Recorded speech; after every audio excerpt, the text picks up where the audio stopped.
religion. And now to introduce our 2 o'clock interfaith lecture series. I know you're wondering who he is. Where this week we're presenting the theme, Falling Upward, a week with Father Richard Rohr. Our guest today and throughout the week is indeed Father Richard. Father Richard is a globally recognized ecumenical teacher bearing witness to the universal awakening within Christian mysticism and the Perennial Tradition. He's a Franciscan priest of the New Mexico province and founder of the Center for Action and Contemplation in Albuquerque, New Mexico. Father Richard's teaching is grounded in the Franciscan alternative orthodoxy, practices of contemplation and self-emptying, expressing itself in radical compassion, particularly for the socially marginalized. Father Richard is the author of numerous books, which you have all but bought out of our bookstore, including Everything Belongs, Adam's Return, The Naked Now, Breathing Underwater, Falling Upward, Immortal Diamond, and Eager to Love, The Alternative Way of Francis of Assisi. His newest book is The Divine Dance, The Trinity and Your Transformation with Mike Morrell. Father Richard is Academic Dean of the Living School for Action and Contemplation. Drawing upon Christianity's place within the perennial tradition, the mission of the Living School is to produce compassionate and powerfully learned individuals who will work for positive change in the world based on awareness of our common union with God and all beings.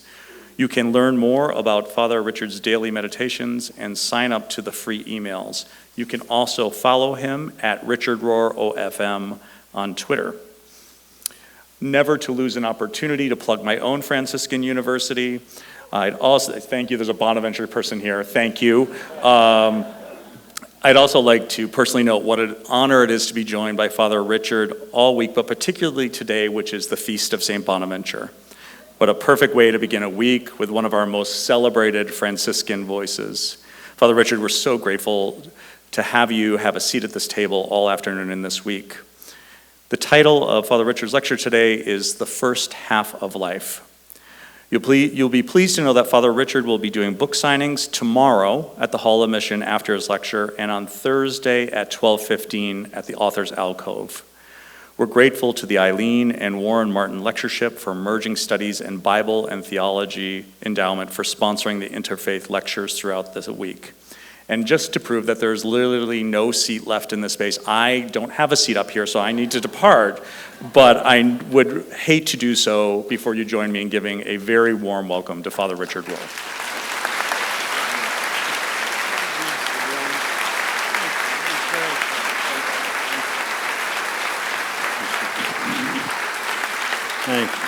Thank you. What a joy and what a beautiful place. Thank you for your trust. I hope I can somehow live up to it. But fortunately, we have 5 days to do it. So if I don't make myself very clear today, we can self-correct as the week goes on. I wrote this book 9 years ago, I think, something like that. And of course, I've been amazed at not just the response, but that the response hasn't gone up and down. It's just stayed good. And I wondered, why do so many people respond to it? I think, and this is my intuition, and this I learned from the Franciscans, to not just over-specialize and teach just in theology, but to bring together mythology, psychology, philosophy, literature, and that whole thing I said here yesterday, if truth is truth, then all the different sciences and arts are going to point to the same truth, and you need to trust all of them. And I think that's what's so attractive about Chautauqua. You make that evident. I don't think we clergy have realized that. We use, in my opinion, overly theological language, which is becoming more and more foreign, certainly to your children and grandchildren. They don't know what we're talking about. So if Jesus is going to say, preach the good news to all of creation, then we better learn the language of all of creation. and not just tell them to come and talk our language, which I think has been a common mistake. So I hope that we can achieve the same thing this week, admitting my primary education is in theology, secondarily in philosophy, but had wonderful education in literature and poetry, and I hope some of that comes through here. And then sort of self-educated in psychology. Any of you who've read me over time, you know that I quote Carl Jung a lot. I put him in as one of my 5 greatest teachers. And let me begin with the frontispiece, one of the frontispiece quotes from the book, where Jung says, "The greatest and most important problems of life are fundamentally unsolvable." Your heart just drops. Because we Americans, we're problem solvers. But that's one of the things I'm going to jump ahead, that you learn by the second half of life. A lot of the so-called problems you thought were yours to solve are yours to hold. But we'll come back to that. He says, they can never be solved, they are only outgrown. As your frame becomes bigger, hopefully, and that's the meaning of growth,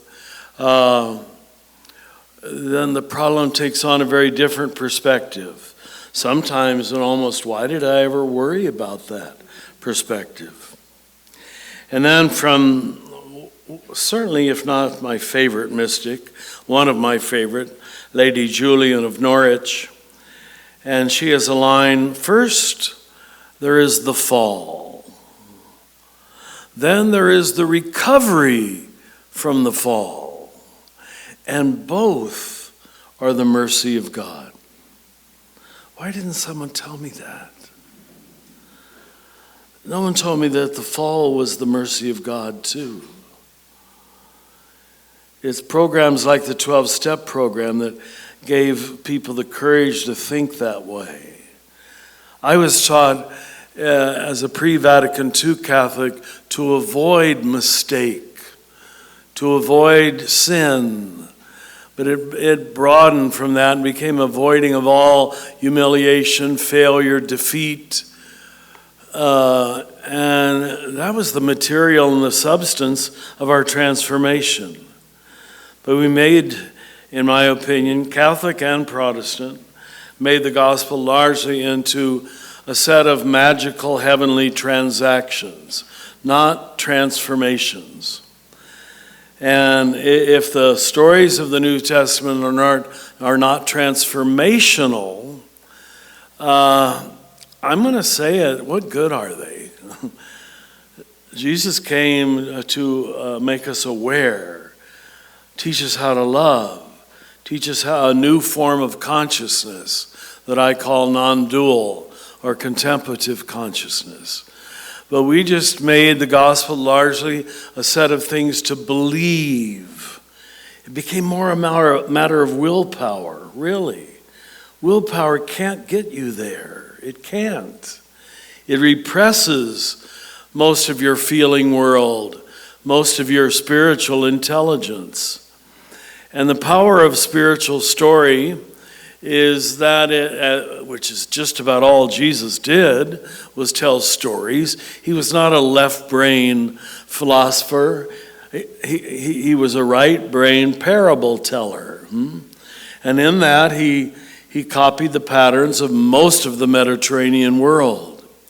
So if you ever open the book, you don't need to. I use in a major way the Greek myth that sort of set the bar for Western storytelling, the Odyssey, Homer's Iliad and Odyssey, but especially the Odyssey, named after Odysseus, the protagonist, to chart, he's won the war, and now you'd think that would be the conclusion. If it was a good American movie, it would end right there. And now he's sent on a journey back to Ithaca. Isn't that somewhere close to here? I've never been to Ithaca, but it's a magical place, apparently.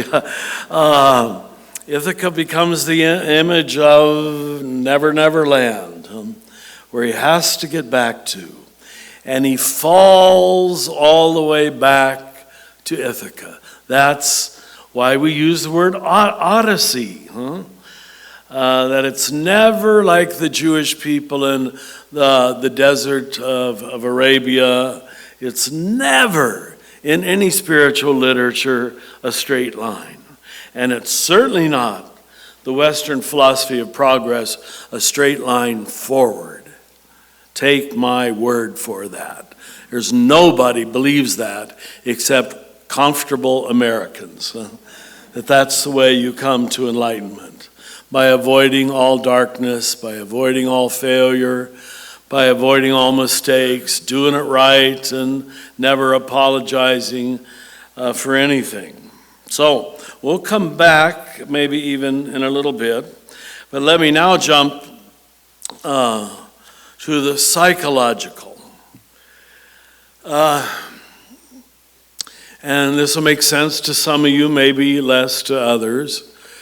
But I'm going to use words that a good therapist would, I hope, understand.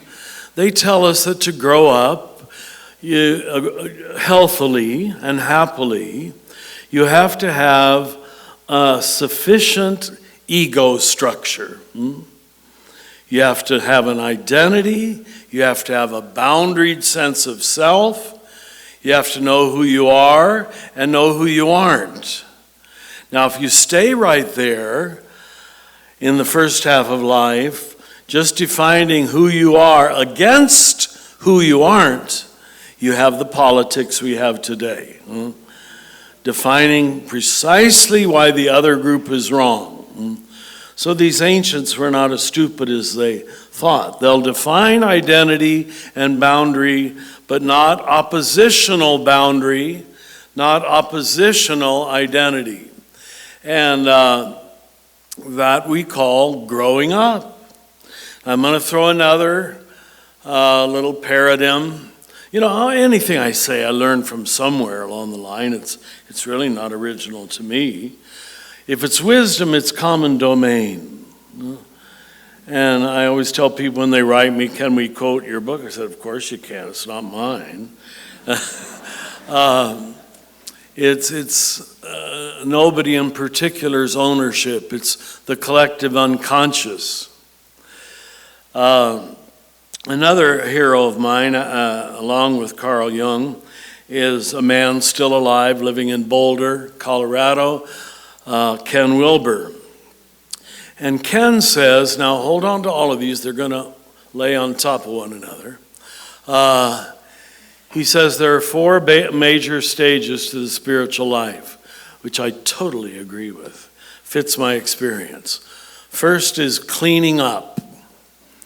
All kinds of purity codes and debt codes and what's dirty and what's wrong and don't do that, don't touch that, don't go there.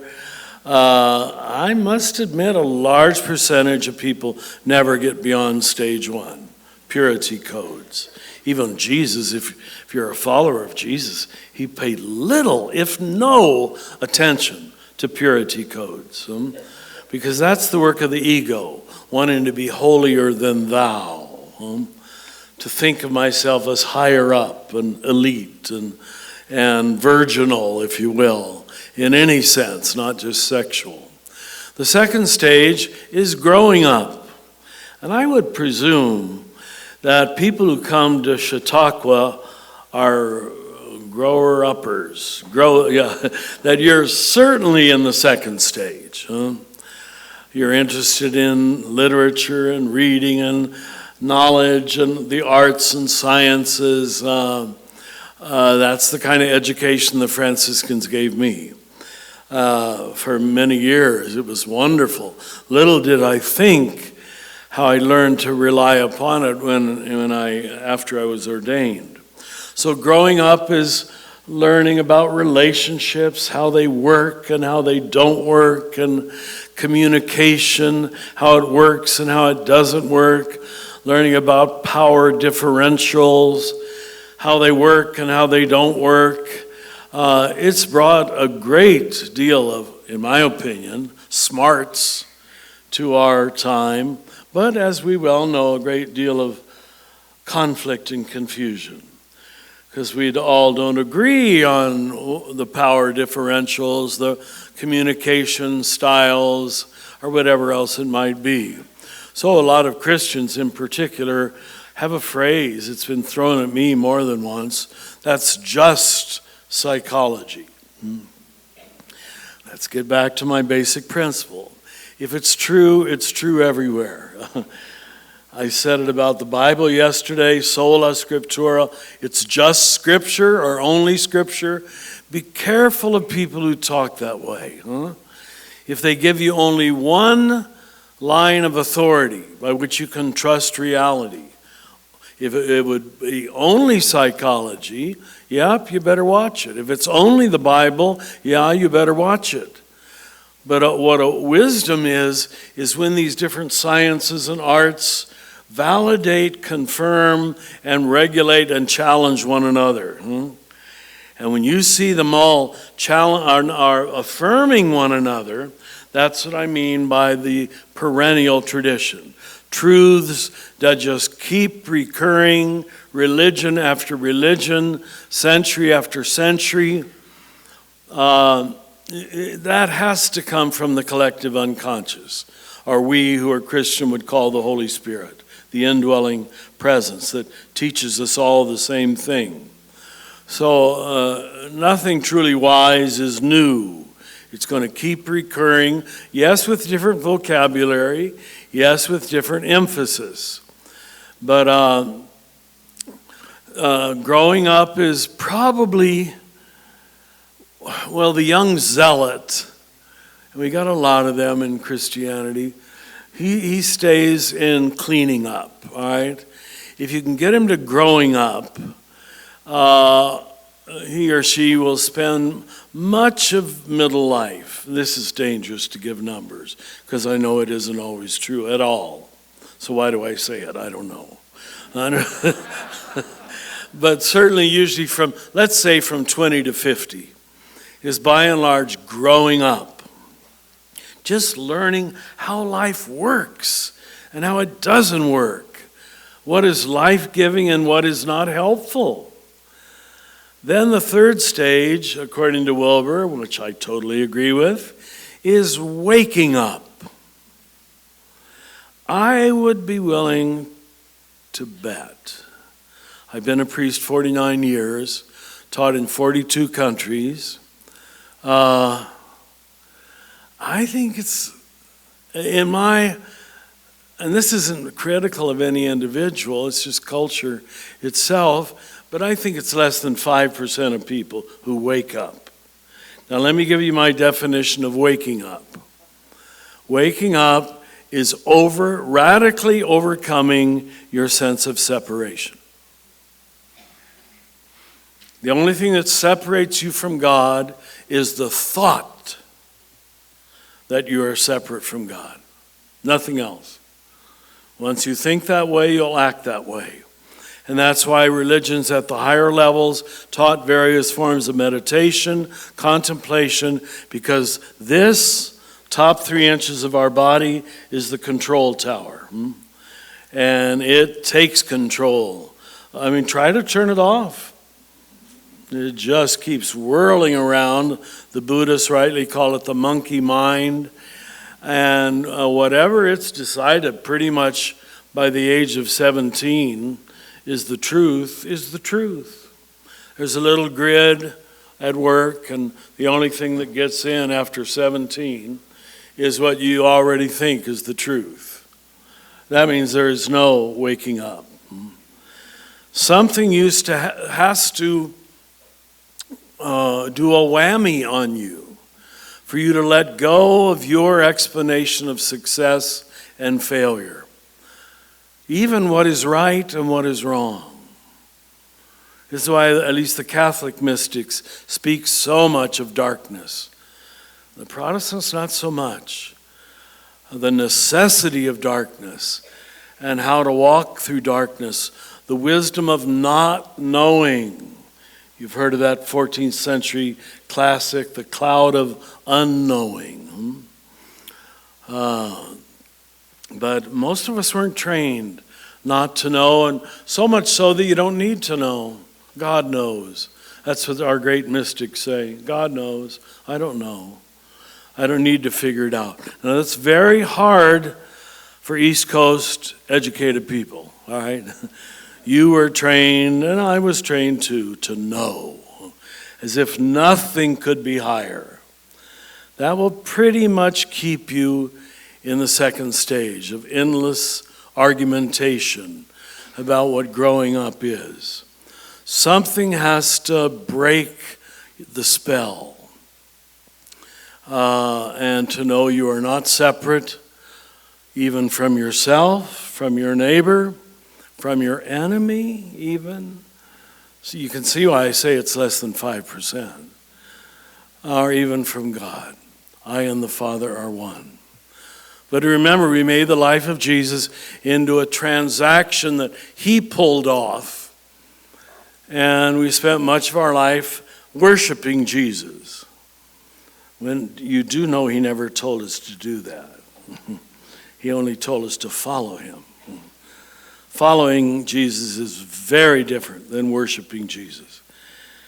And when I see how all the different denominations have argued about forms of worship, that's because there's still, I'm not saying everybody who does worship is in his head, but people who argue about it, certainly we Catholics did. Oh my God. Just how you hold your fingers and what color vestment you're wearing and how you bowed, and as if God must just get bored with our little games that it's really just taking ourselves too seriously. So again, waking up is whatever works to overcome your radical ego separateness. Now let me stop right there. So the first two stages are largely creating your ego, structure, identity, persona. Use what word you want. What we're going to see is the second two stages are about deconstructing, dang it, the very thing you constructed. I mean it. If you didn't hear me, I'm going to say it again. It's about deconstructing the very thing you so meticulously constructed and felt so good about. You learned how to obey those commandments. Yes, sir. But as Paul says in Philippians, it didn't lead you to love God. It just led you to love yourself and be judgmental of everybody else. But those are only painful bits of self-knowledge that you can't almost bear before the 50s, I'm going to say. I shouldn't be putting numbers in because there's exceptions to all of these. Then the final and fourth stage of Ken Wilber's typology is showing up. Those of you who are in the 12-step program, they call it step 12. Now you finally got to give back. And until you give back consciously, generously, without counting the cost, you really don't have it yourself. Now, again, Christians have not been trained well. We were trained to attend, not to give back. Attend services, attend rosaries, novenas if you're Catholic. You know? I'll mostly pick on Catholics, forgive me, but that's all I'm fit to do. You have to apply this to your own group because you all do the same thing.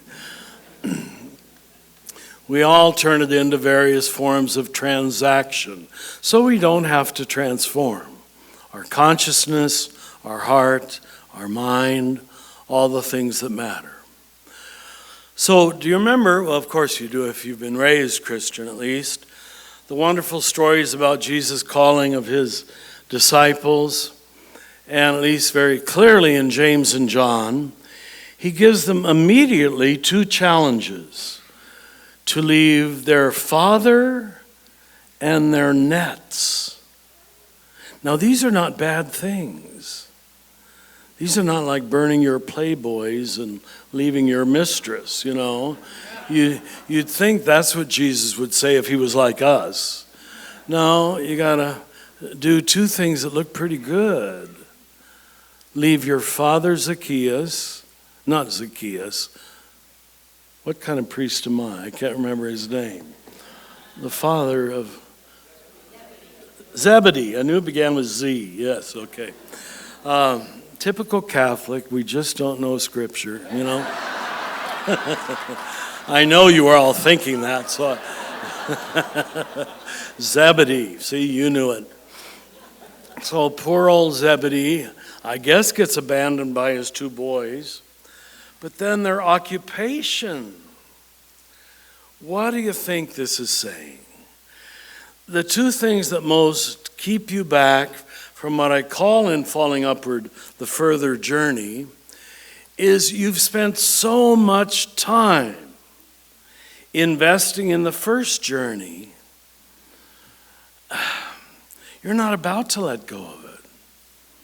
Your occupation, your persona, your self-image, and the better it is, the more admired it is, the harder it is to let go of. So be careful of being in a highly admired profession. You know, the very word persona, or the masks they'd wear in Greek theater. I was in Oedipus Rex in college. And perhaps you know, they had large mouthpieces in them. So in the Greek theater, your voice could be heard in the stadium. And they were theater masks. And brilliantly, the fathers of the church who created the doctrine of the Trinity said the three persons of the Trinity were all personas, speaking total love to the other, receiving total love from the other in an infinite circle of outpouring and infilling. And it's very ironic that then we chose that word to apply to the individual human person. But in fact, the original word persona didn't mean individuality. It meant precisely, as in the Trinity, sharedness. Absolutely sharedness. That's just a little aside, but one or two of you in this room, it'll change your life if you get it right. It's magnificent stuff. So we have an image of reality as something other than just autonomous identity. Identity is shared identity. But we don't know that in the first half of life. We naturally, I did it, you did it, and if you did it successfully, it's actually more successful. In other words, you created an admired identity. Priest, you know, at least, well, it used to be. I don't think it is anymore. Mother, you know, any doctor. Doctors are probably the new priests. But if it's highly admired, be careful, because you attach to it. Your ego attaches to it. And frankly, you don't know who you are without it. It's very dangerous. You've got to do it for a while. So you can't take success away from your teenage son. Please don't. When you're older, if you're grandfather age, you must sort of smile to yourself that it means that much to win a baseball game. But it does to him. Let him do it. Back him up. Cheer him on. Huh? But you know, at least I hope you know, if you're my age, I'm 76, that it's all still about winning and losing. And that's not enlightenment. Enlightenment is win-win. It's not win-lose.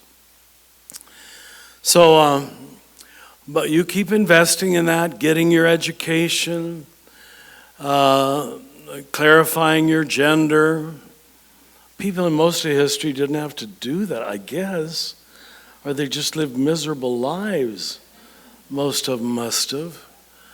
But thank God we live in a time where that's possible.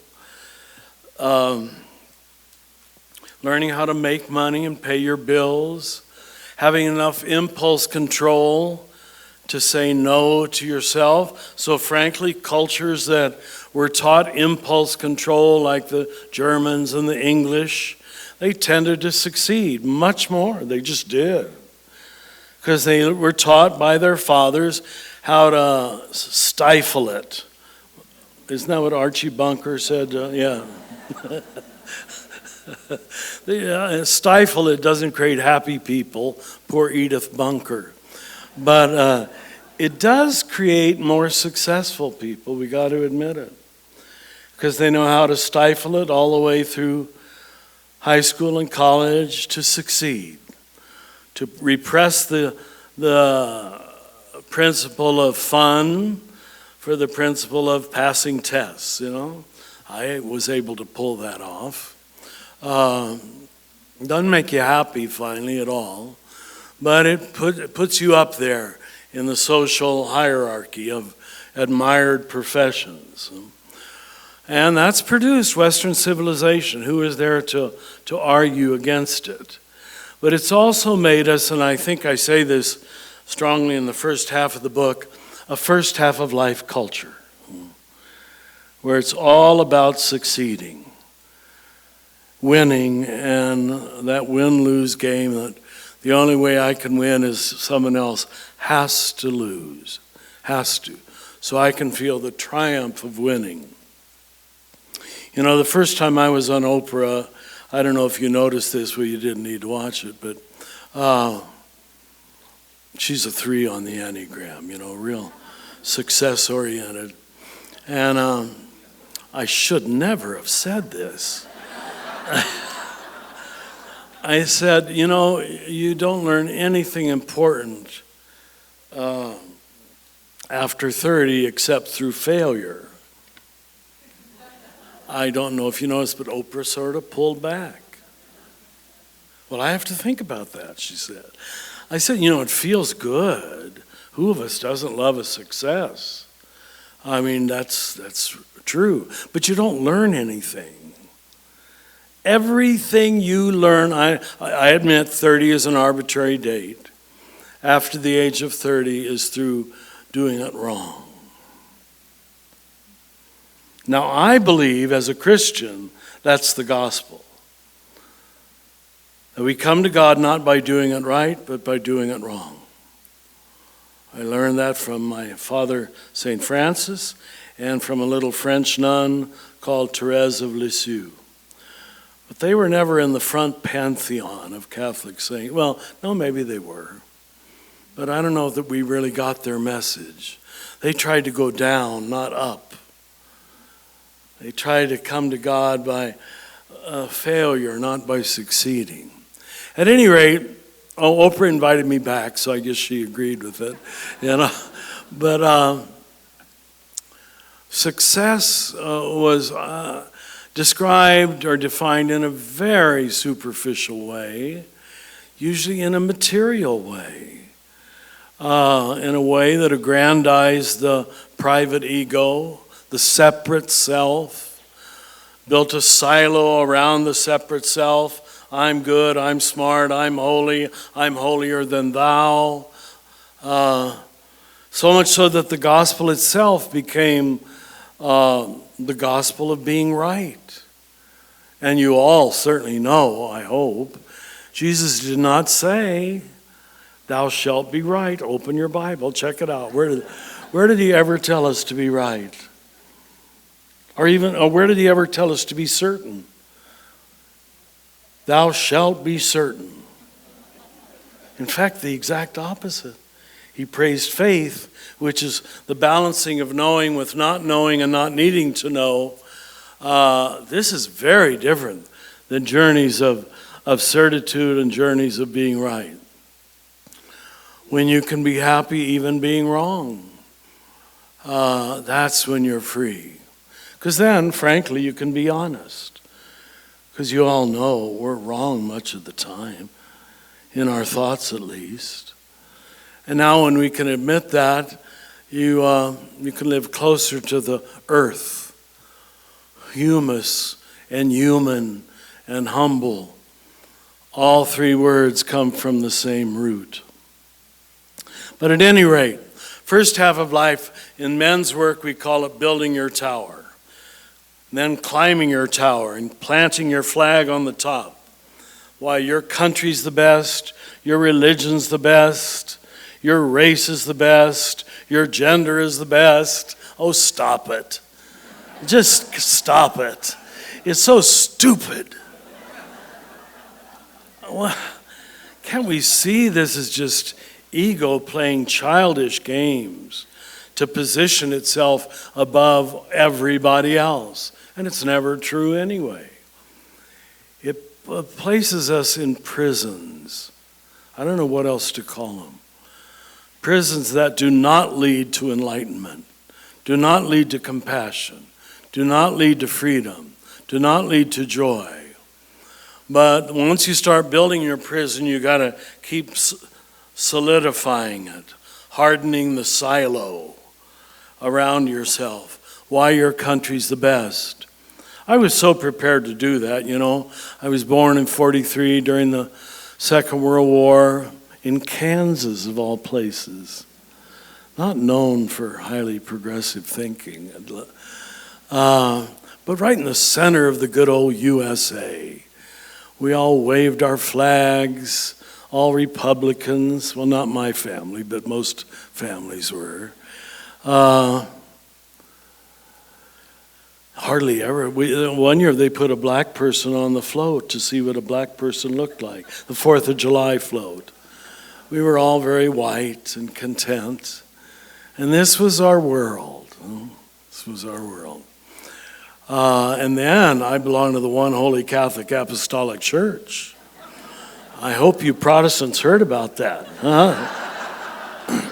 All you heretics who left us. And then I was ordained in 1970, and I found out you called us heretics. And I said, well, they can't do that. It all depends on your perspective, where you stand. But I was solidified, and then I was male.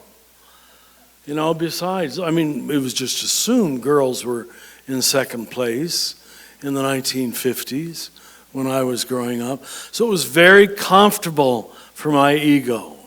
Did it have much to do with truth? No. Did it have much to do with love, which is what Jesus says it's all about? No. But it worked for those of us who were successful. And that success had been paved for us rather easily. I could make it through a college graduation without even working that hard. And I'm not that smart. I'm a B student, believe it or not. I'm a B student. I just got good teachers, had real good teachers. So that's the first half of life, building your tower. Then praising your tower, re-stuccoing your tower, retiling your tower from inside, moving your tower to a better part of Chautauqua. This is not going to save the world. In fact, just the opposite. This cannot be sustained. This success for a very few, as we define success. But I was lucky enough for many years to give retreats in so many developing countries where I see success defined in such different, almost shocking ways. That weren't our way, but they worked. In fact, it appeared to create even happier people. So I'm going to stop at that. It's 40 minutes. I'm a 1 on the Enneagram. We're systematic on time. All right? They told me to go 40 minutes. And then I think we're going to let you ask some questions, right? Exactly. Yeah, all right, let's do it. But, yes, please.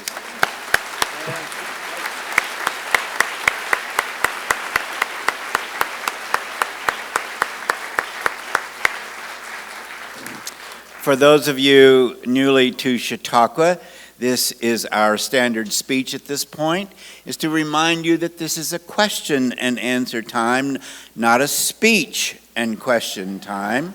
So this audience will give you about a 20-second grace period, at which point they will start demanding your question. So with that in mind, we have two microphones here. We will take one from the left, one from the right, not politically speaking, but just spatially. And if you would please try your best to step right up, put your mouth right close to the microphone. That way we'll be able to hear you. And would you like me to scoot this over? You want to sit? Yeah, that wouldn't be bad. All right. You want me to sit there, though? Yeah. Oh, you're going to sit.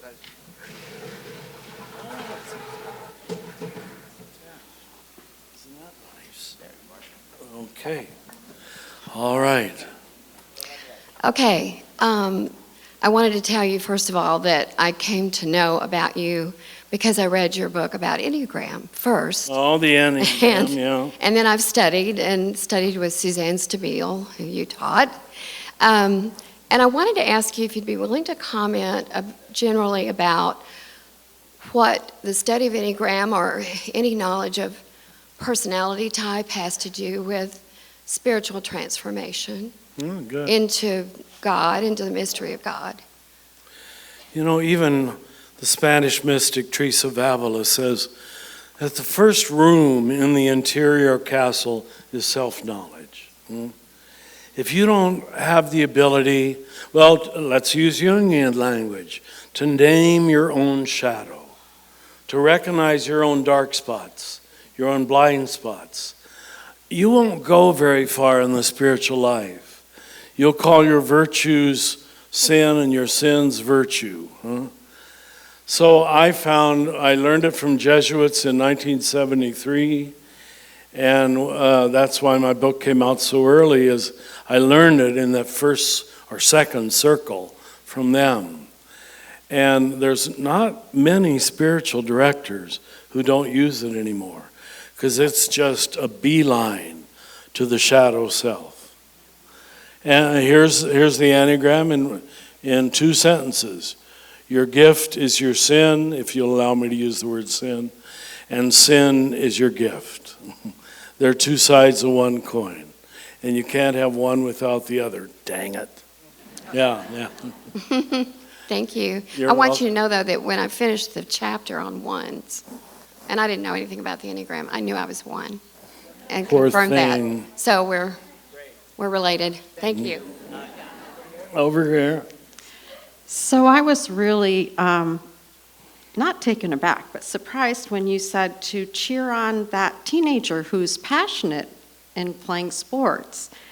And I was wondering what you see as how to teach children spirituality, because if you're cheering them on with win and lose, what do you see children's Christian formation looking like? See, you have to cheer them on. You can't. If you're the mother, I'm assuming. You have to affirm their basic being as a 17-year-old boy. And that's where their hormones and their energy and their metabolism is at. Now, I can remember, I'm not trying to idealize my own mother, but she would always say, it doesn't really matter if you win or not. She did. Now, I don't know if we say that anymore. I did that with our Sunday school one summer playing, saying, you got to have losers to have winners. So it really doesn't matter which So side you you're on. encourage them to play the game. It's wonderful to succeed, but if you come home not having succeeded, it's okay by me, because it's not the final contest or the significant contest. Okay, thank you. Thank you. Thank you. Father Richard, I've heard you speak in the past about suffering being part of the spiritual journey, kind of moving from that first half to second half of life and really using suffering as a tool to get closer to holiness and having forgiveness be a part of kind of coming through that suffering. So my question for you is, personally, what has been the hardest thing you've ever had to forgive? Forgive. Yes. I think several people who betrayed me. Now, it has made me convinced that just like Jesus, we all, I don't want to make it a commandment, but have to go through at least one great betrayal in our life. That someone you are bonded to, loved, trusted, turns against you and actually tries to do evil to you. It blows all your sockets. How could this be true? How could this happen? So there were at least two different cases where people that I thought I loved and I thought loved me turned against me. And, at least in one case, we've had a reconciliation, the other case not. So I have to live in mystery. Why they did it, I don't know. But it really tears the soul. Any of you who your first marriage didn't work, that's probably experienced as a kind of betrayal. So Peter's betrayal of Jesus is an archetypal meaning. It more or less has to happen. You understand how I'm saying that? Don't quote me on it as a dogma. Well, you didn't experience a betrayal. No, don't go there. But it's part of the deal most of the time. It'll happen sooner or later. Thank you. Thank you. Oh. Thank you. Been thinking very much. I've taught Sunday school for years, and I've read the Bible quite often, and you talked about it yesterday. You talked about the year about 312 A.D. Yes, 313. Okay. Doesn't matter. When they probably rewrote the Bible to fit their needs, the Romans at that time, correct? No, they didn't rewrite the Bible. We just started reading it from the level of empire because we were made the established religion of the Roman Empire.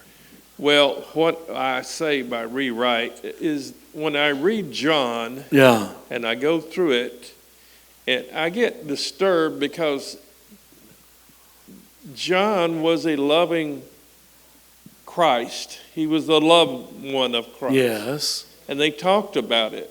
And to me, it is so hard for me to really believe that John would say, and the Jews did this and the Jews did that, because I don't believe he wrote it that way. Mm-hmm. I believe he's really wrote it up at the time of Christ, the Jews did this. The leadership at the time of Christ did this. The leadership of the Jewish people at the time of Christ did this.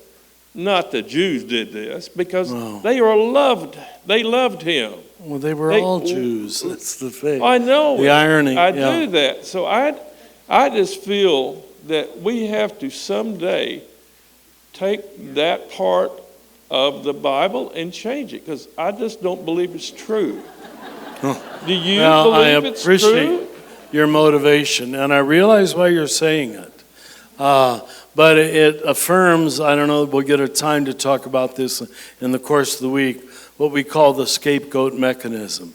The need to blame somebody. Yes. The need to blame somebody. Here, John, who is presumably the author, has to, and so he picks, and this is the thing to remember, his own race. He's a Jew. I know. Yeah, and he calls the Jews the bad guys, as it were. And I don't believe it a bit. Yeah, well, I join your side of the club any day. Thank you. Yeah, thank you. You're welcome. Yeah, thank you. Thank you so much for your enlightening talk. And my question is, you mentioned that about 5% of the population, roughly, are at the waking up stage. What percentage do you think are at the showing up stage?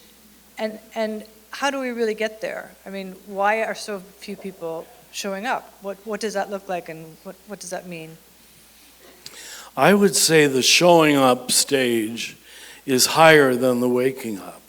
That's one of the reasons I founded the center, that there were a lot of social activists, do-gooders. I don't mean that in the terrible way it's always used, but a lot of people out there trying to help who had not yet waken up. They were still angry. They were still needing to humiliate the enemy. They were still needing to be right. They were trying to save their soul for eternity. You can show up with the wrong motivation. In fact, that's 32 years ago when I started the center in Albuquerque. It was meeting so many folks like that. That was my motivation for founding the center. That we've got to raise social activists up who are not just angry people, but enlightened people, who do the same thing out of love, out of compassion, not out of righteousness. Don't we need that still? Yeah. But it isn't the norm, I'm afraid. Thank you for asking it. Yeah. What on earth did Jesus mean when he said, "I'm the way, the truth, and the life"? Oh, No one why comes does to that the always Father." get asked? Yeah. I'm happy to try. You haven't read, not that you should, The Universal Christ yet, have you? No, I give my attempt at an answer in the book. See, it's Jesus speaking in Matthew, Mark, and Luke's gospel. It's the eternal, ubiquitous Christ speaking in John's gospel. And I mean, just listen to the words. This is not the way Jesus talked, walking around making eternally true dogmas, you know. I am the light of the world. I am the bread of life. All of which have a beautiful and true mystical saying. But if the Christ, as I hopefully define it in the book, is the confluence of matter and spirit, whatever materiality there is the revelation of the Spirit of God, then that Christ can walk around saying, "I'm the way, the truth, and the life." He's in competition, she's in competition with nobody. The natural world is the way, is the truth, is the life. To find God in the material, mundane world. Now, we Catholics call that the sacramental principle, to come to God through physicality, do you see? So, as long as you know this is Christ speaking, not Jesus, you can let him say it and not get upset at all. But if Jesus said this at the tribal level of consciousness, we got troubles. So I see why you're rightly concerned about it. I would agree with you. And it's created more fights, I would say, over my years on the road. More people use that John 14:6 than anything else, because it makes such nice ammunition against everybody else. But trust yourself, you're on the right course. Thanks. All right, sure. Yes. Hello. So suffering seems to make the 4 stages that you talked about. Sure. So really deep suffering and trauma seems to sometimes expedite the 4 stages of That's spirituality. true, that you're talking about. sometimes. Yes. Yeah, if the work is shown up for. And it can create a really deep waking up process, but it also seems to be cyclical, and really deep suffering or trauma can make the ego a lot stronger as well. And I'm curious about if you have any suggestions for grounding, like when you come back to that purification process, if there's certain reminders that you have or actions that you do that help you return to that clarity more smoothly. To that what? To that clarity. Clarity. That recognition of non-dualism, ground of love, virtue. Yeah. Well, first I want to affirm the good points you were making.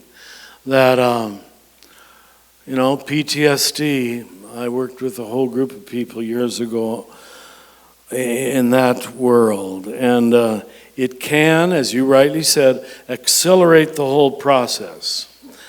But there is no nonstop flight to enlightenment. You still have to go back and do all the growing up.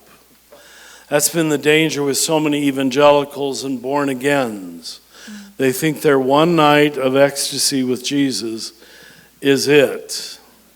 And they place themselves at the high level, and it's just not true. And it's the same thing here, that you have to basically go back, do self-knowledge, even cleaning up the basic debt codes and purity codes that I spoke of. You know, if your sexuality is completely out of control, yeah, you better clean that up. You're going to hurt a lot of people. You start sounding very old-fashioned. Huh? But you can't do a jump to waking up over cleaning up and growing up. So PTSD will give you, like drugs did many people in my generation in the 60s, a momentary experience of unitive consciousness. If you prefer that word to non-dual, that's fine. But they still haven't rewired their mind or their neurons or their heart or their body. They got to go back and grow up like everybody else does. And it's often much harder to get them to grow up because of their inflated self-image. I'm born again. I'm a true Christian. I was jail chaplain in Albuquerque for 14 years, and that was the consistent experience of the more religious people in the jail. They really did think they were higher than everybody else, which ended up, if you'll allow me to say so, made them lower, to use Jesus' way of talking. They had more work to do because they thought they were farther along than they really were.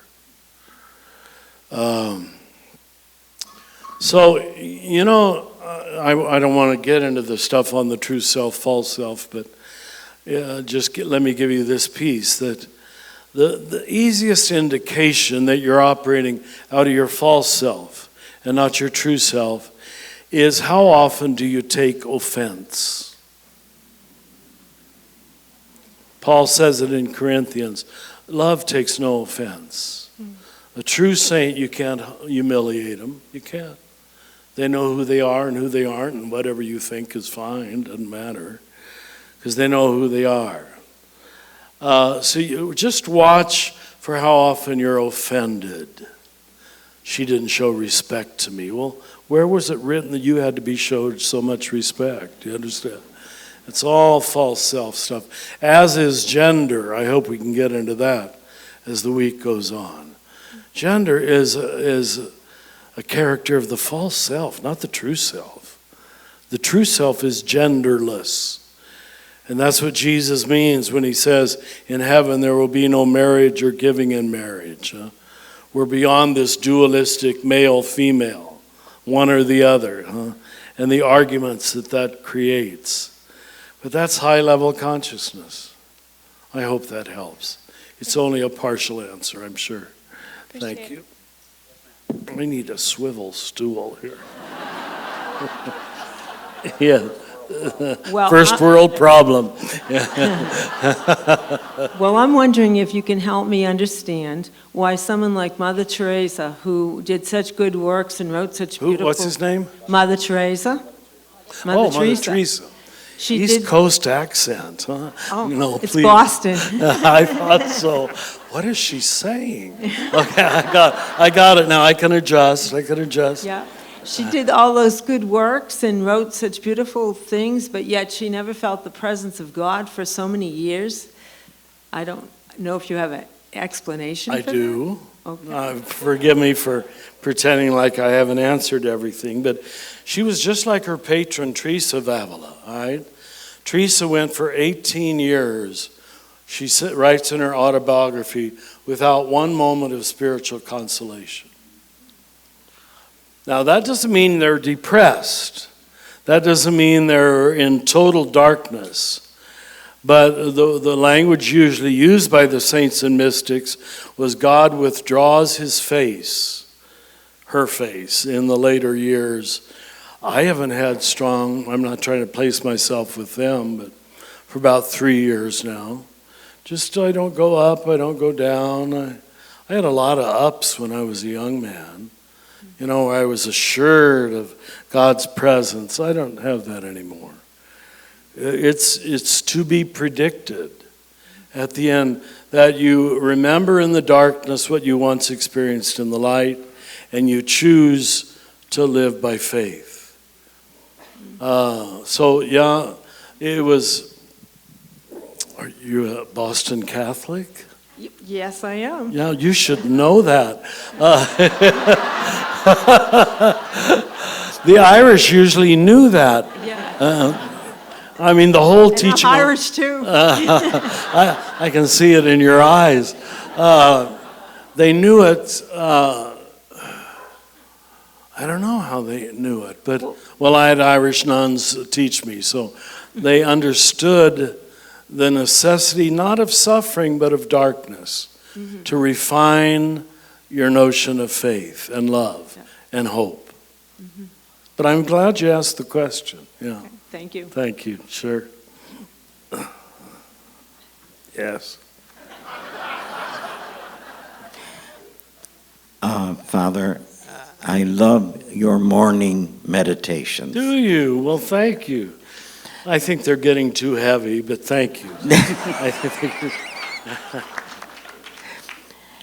In your book, Immortal Diamond, Yes. you discuss quite a bit, like you just did, about finding your true self. Yes. You also discuss a lot about getting rid of your dualistic thinking. Yes. I've always had trouble getting a handle on really what you mean by dualistic thinking. How does it hinder finding your true self?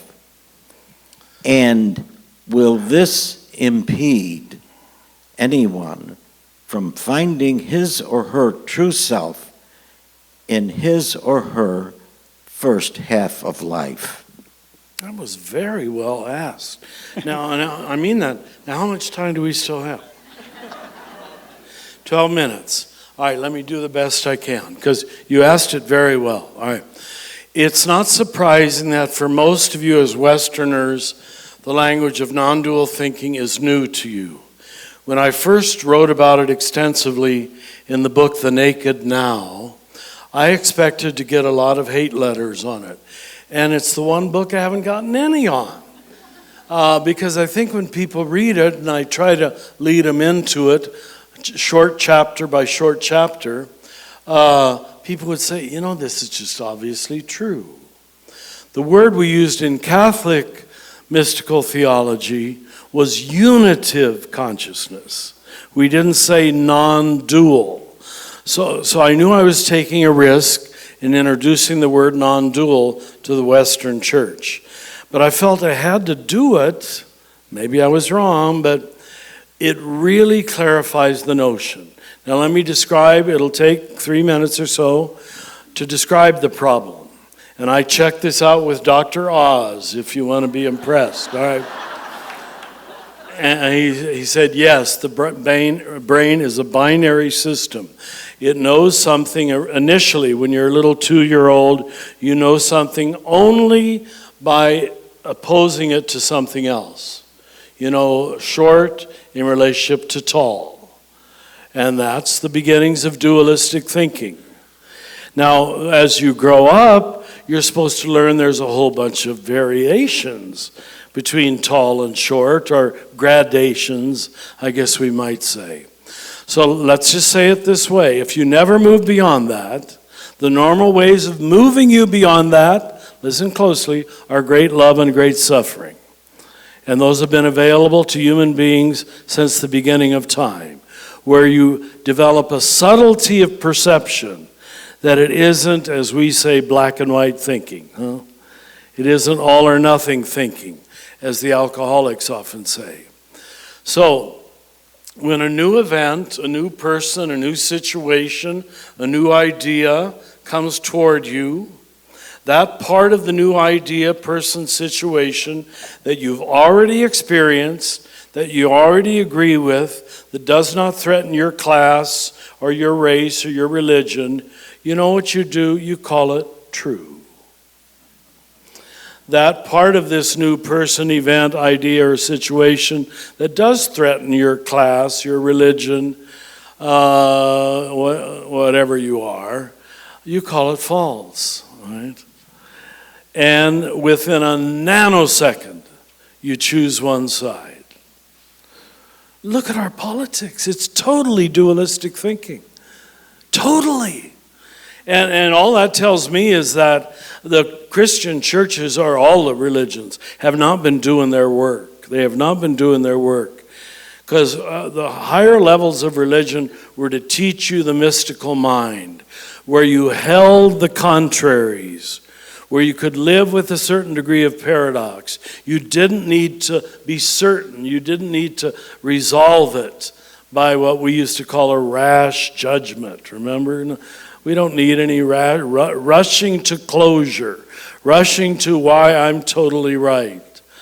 I mean, it really makes you want to cry that we could have this many universities and this many churches in the United States of America and produce so many stupid people.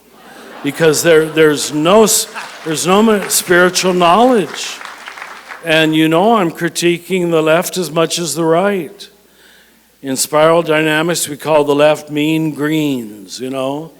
They're righteous about their liberalism. They're righteous about their progressive thinking. So you're going to not need to resolve it. And neither are you even going to be able to balance it, like Hegel told us we should do.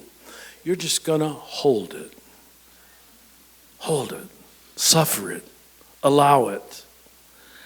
Now, you as Christians, you know where I'm going. That's the image of the crucified. Allowing reality in its paradoxical forms, the tragic sense of life, which we get into in the middle of the book, to crucify you, because it will anyway. But it'll either crucify you in a negative way, and you'll become a bitter old cynical man you clearly aren't, or you'll hold it and let it enlighten you. It's one or the other. One or the other. Thank you. Good question. Thank you.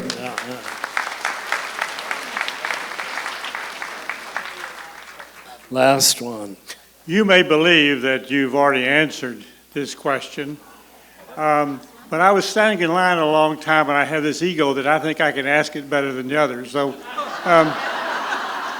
when I was going through your 4 steps, I really got to the third one in the progression. Waking up. And really felt stymied. And then when you said show up, I wondered, can you show up before you're completely waked up? You could make a case for that. Because very often the showing up for people you don't like, the poor, the homeless, is the thing that finally wakes you up. I have to agree with that, yeah. But I would like to know all of Ken Wilber's reason for putting it that way. But the better thing is his way for this reason. The reason I work with the marginalized people in society, or you do, is not to gain merit for eternity, or brownie points with God, but it's just because I've overcome the gap. I am in them and they are in me. I am not different than them.